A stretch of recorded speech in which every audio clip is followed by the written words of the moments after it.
Good evening, London. Allow me first to apologise for this interruption. I do, like many of you, appreciate the comforts of everyday routine. The security of the familiar, the tranquility of repetition. I enjoy them as much as any bloke.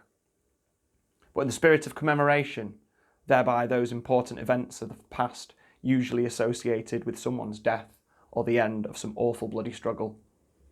A celebration of a nice holiday. I thought we could mark this November the 5th, a day that is sadly no longer remembered, by taking some time out of our daily lives to have a little chat. There are, of course, those who do not want us to speak.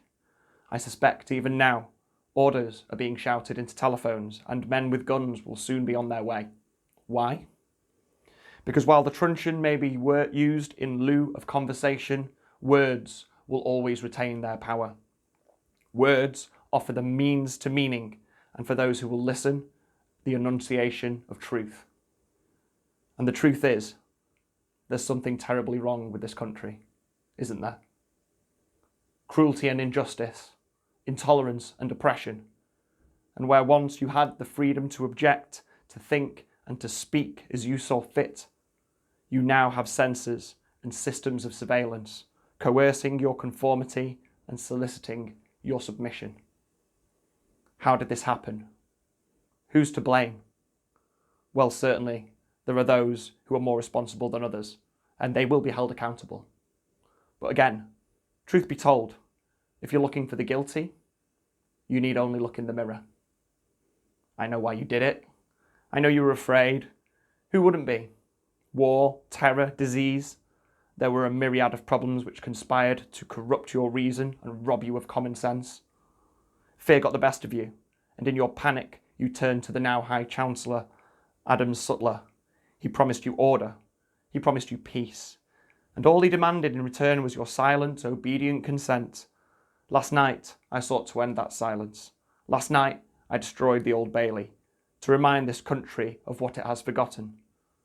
More than 400 years ago, a great citizen wished to embed the memory of the 5th of November forever in our memory. His hope was to remind the world that fairness, justice and freedom are more than words. They are perspectives. So if you've seen nothing, if the crimes of this government remain unknown to you, then I would suggest you allow this 5th of November to pass unmarked. But if you see what I see, if you feel as I feel, and if you would seek as I seek, then I ask you to stand beside me 1 year from now tonight outside the gates of Parliament, and together we shall give them a 5th of November they shall never, ever be forgot.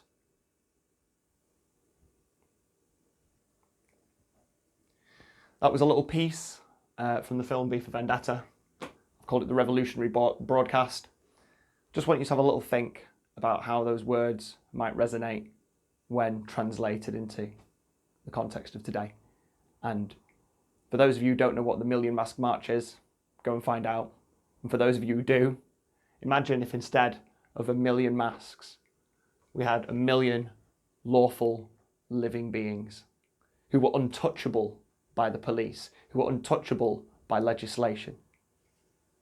Just have a think. If you've enjoyed this content, don't forget to like and subscribe for more. Share it around with your friends. And if you're living in America and you want to become one of these 1 million sovereign living beings, then go to annavonrights.com and learn all about it. You can see the American States Assembly.net and americaunincorporated.org. If you want to talk with me and numerous other lawful living beings, please head over to lawfulbank.com. Take care, guys. I'll see you next time.